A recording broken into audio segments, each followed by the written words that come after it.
Hello my dear friends. আজি মই পুনৰ নতুন এটা ভিডিও লৈ উপস্থিত হৈছো 9365036991 এটোত WhatsApp কৰি কিনে তোমালোকে যিকোনো কোৱেশ্চনৰ আনসাৰটো বিচাৰি ল'ব পাৰা আৰু পৰৱৰ্তী সময়ত মই এই বছৰ 2025 ত কি ধৰণৰ প্ৰশ্ন আহিব সেই বিষয়ে তোমালোকক অকমান জনাম আজিৰ এই ভিডিওটো আছে অংকন চ্যাপ্টাৰৰ পৰা আশা ৰাখিছো তোমালোকে ভালকৈ লক্ষ্য কৰিবা আৰু যিমান পাৰা বুজিবৰ কাৰণে চেষ্টা কৰিবা অংকনৰ বিষয়বস্তু হৈছে কোৱেশ্চন নম্বৰ 5 6 আৰু 7 টো কোৱেশ্চন নম্বৰ 5 to 5 6 আৰু 3 কোৱেশ্চনটো অলৰেডি কৰা আছে তাত গতিকে আশা ৰাখিছো তোমালোকে ভিডিওটো চাই ল'ব পাৰিবা আজিৰ ভিডিওটো ষ্টাৰ্ট কৰো ইয়াৰ প্ৰথমতে তোমালোকক এটা বস্তু ক'ব বিচাৰিছো যে আমি পেন্সিলটো ধৰোতে হদাই কি কৰিব লাগিব এইটো কম্পাস বা পেন্সিল ব্যৱহাৰ কৰোতে কম্পাসটো হদাই এইটো আঙুলটো এনেকৈ দিকিনি ইয়াৰ পৰা এনেকৈ ধৰিলে সুবিধা হয় কাৰণ ফটকে এনেকৈ যাওঁতে জেগাডখত নপৰিব পাৰে সেইকাৰণে তোমালোকে এই আঙুলিটো এইখিনি দিকিনি এনেকুৱাকে দি লাহেকৈ হাতটো আঙুলিটো প্ৰথমত দিলে তেতিয়া লাহেকৈ বিন্দুটো ঠিক জেগাত দিব কাৰণ সুবিধা হয় ইয়াৰ পাছত হদাই অঙ্কন কৰোতে পেন্সিলৰ এই টিপডাল যে জুঙা একদম জুঙা কৰি থব লাগিব ফলস্বৰূপে কি হ'ব ড্ৰয়িং কৰোতে এটা বেছি সুবিধা হয় যেন হক এতিয়া আমি যাওঁ যে এই 6 সেন্টিমিটাৰ আৰু 5 সেন্টিমিটাৰ দৈৰ্ঘ্যৰ যেটো লেংথ দিয়া আছে ইয়াত দীঘলটো প্ৰথমতে ল'ব লাগে মই জুখি কিনে অলৰেডি 6 সেন্টিমিটাৰ দৈৰ্ঘ্যটো ইয়াত আঁকি থৈছো 6 সেন্টিমিটাৰ দৈৰ্ঘ্য আঁকি থৈছো আৰু এই সাইডত এনেকৈ 5 সেন্টিমিটাৰ দৈৰ্ঘ্য এটা লৈ থৈছো এতিয়া আছে কি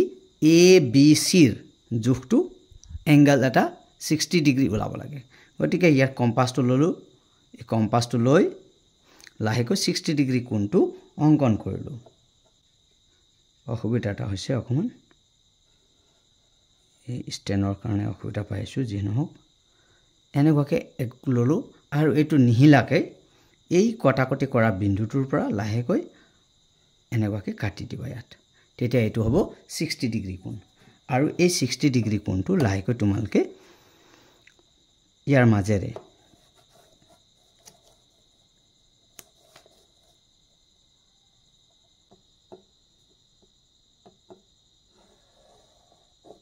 এনেকুৱাকে যিমান পাৰা অকমান দীঘলকে টানিলে বেছি ভাল হয় পাছত মোহাই ল'ব পাৰা যদি অসুবিধা কিবা হৈছে লাহেকৈ কবা যদি টানুতে কিবা হৈছে মোহাৰিখন ধুনিয়া কৰি থৈ দিব পাৰা তাৰ পিছত এই যেটো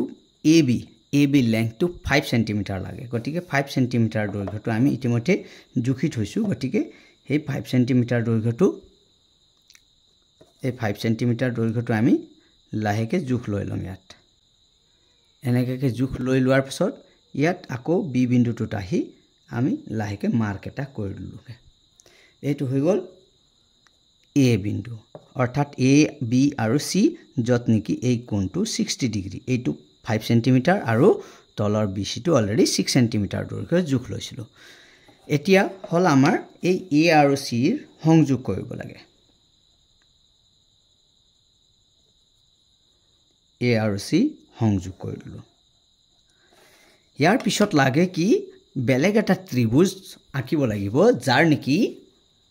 নেকি সদৃশ ত্ৰিভুজ যেটো 4 ভাগৰ 3 ভাগৰ সমান 4টা ভাগৰ 3 ভাগৰ সমান গতিকে ইয়াত বি বিন্দুটোৰ পৰা এনেকুৱাকে কোনোবা এটা এংগল ধৰি এনে জুখ নোলোৱাকৈ কিবা এটা এংগল ল'ব লাগে যেটো নেকি সূক্ষ্ম কোণ একুইট এংগল হ'ব পাৰে দীঘলকে এটা ৰেখা অঙ্কন কৰিলো সেই ৰেখাটো তোমালকে এনেকুৱাকে x দি থৈ দিব অৰ্থাৎ bx এটা ৰেখা তাৰ পিছত এইটোলৈকে মন কৰিবা ইয়াত যেহেতু 4 আছে এই 4টো এই ত্ৰিভুজৰ ভাগ হয় আৰু আঁকিবলগীয়া ত্ৰিভুজটোৰ ভাগ হ'ব 3টো গতিকে তলৰ ভাগটো হল 4 ইয়াৰ সিধাকে কোনোবা এখিনি 4 পালে মানে বেছি সুবিধা হ'ব ড্ৰয়িং কৰিবৰ কাৰণে আৰু সেই হিচাপে নিজৰ হিচাপ মতে কোনোবা এটা সাইজ লৈ তোমালকে ভাগ কাটি দিয়া এনেকুৱাকে একবাৰ তাৰ পিছত এই যেটো কাটিলে সেইখিনিত আকৌ একবাৰ হল তাৰ পিছত আকৌ এই যেটো অংকত সেট কৰিছে তাত আহি আকৌ একবাৰ অৰ্থাৎ তিনিটা কাটিলো তাৰ পিছতটো আকৌ এইখিনিত আহি এনেকুৱাকে চাৰিটা ভাগ আমি ভাগ কৰিব লাগিব যত নেকি এইখিনিৰ নাম B1 B2 B3 আৰু B4 হিচাপে দিব পাৰি এতিয়া হল এই অংক যেটো B আৰু B4 আৰু C যেটো আমাৰ 4 আছে গতিকে B4 আৰু C টো সংযোগ কৰিব লাগিব তাৰ পিছত আছে 3 গতিকে 3 ৰ পৰা এতিয়া কথাটো হল এই বিন্দুটোত যেটো B4 ৰ বিন্দুটোত আমি এনেকুৱাকে এটা সৰু সাপ এটা অঙ্কন কৰিব লাগিব আৰ্ক এটা অঙ্কন কৰিব লাগিব যেটো নেকি আগৰ মাৰ্কটো যাতে কাট না খায়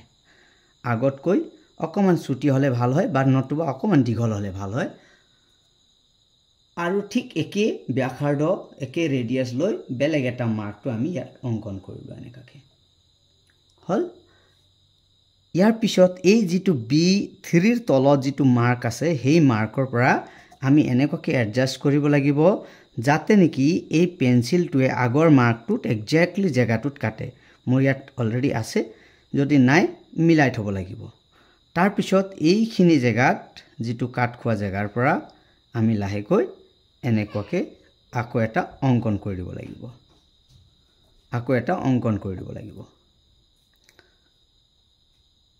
তাৰ পাছত আমি এই B3 পৰা B3 আৰু এই যেটো অঙ্কন কটাকটি কৰা অংশ আছে সেই অংশৰ পৰা লাহেকৈ এটা এনেকুৱাকে আঁচ এডাল টান দিব লাগিব এডাল টনাৰ লগে লগে এই দুডাল ৰেখা দুডাল কি হৈছে সম্পূৰ্ণকৈ সমান্তৰাল হৈছে কাৰণ এই কেটা হল corresponding angle টো এতিয়া এই বিন্দুটোক দিলু C ড্যাশ বুলি এতিয়া সেই C বিন্দুৰ পৰা একে ধৰণৰ আগৰ দৰে C বিন্দুটোৰ পৰা অকমান হৰু C ড্যাশত টাচ কৰিব নালাগে এটোছত C ড্যাশত টাচ কৰিব নালাগে তাতকৈ হৰু থাকিলে বেছি ভাল হয় এনেকুৱাকে হৰুকে এটা সাপ আঁকি দিলু আৰ্কটো এই C ড্যাশৰ পৰাও একে ধৰণেৰে অকমান হৰুকে সাপ এটা অঙ্কন কৰিলো এতিয়া এই যেটো জায়গাত লাইনটো যেটো জায়গাত কাটিছে সেই বিন্দুটোৰ পৰা এনেকুৱাকে এইটো যত কটাকটি কৰা অংশটোত এনেকাকে আৰ্কটো বনাব লাগিব সাপ এটা আঁকিব লাগিব যত নেকি এইটো কটাকটি কৰে তাৰ পিছত এই বিন্দুটোলৈকে লৈ আহিব লাগিব সেই একে দৈৰ্ঘ্য যাতে নেকি হিলাহিলি নকৰাকৈ লাহেকৈ ইয়াত আনি এনেকুৱাকে কাটিব লাগিব এই কটাকটি কৰা অংশদি আমি C ড্যাশ আৰু এই কটাকটি কৰা অংশদি আমি কি কৰিব লাগিব এটা লাইন টানিব লাগিব যেটো নেকি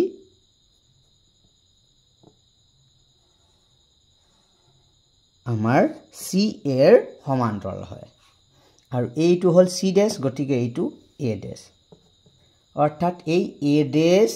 B আৰু C ড্যাশ টো হল যেটো আঁকিবলগীয়া এটো ত্ৰিভুজ যিসকল এতিয়ালৈকে যদি ভাল পাইছা অকাটো আৰু যদি তোমালোকক দৰকাৰ হয় জনাবা আৰু যদি ভাল পাইছা ভিডিওটো লাইক কৰি দিবা আৰু চেনেলটো সাবস্ক্ৰাইব কৰি থৈ দিবা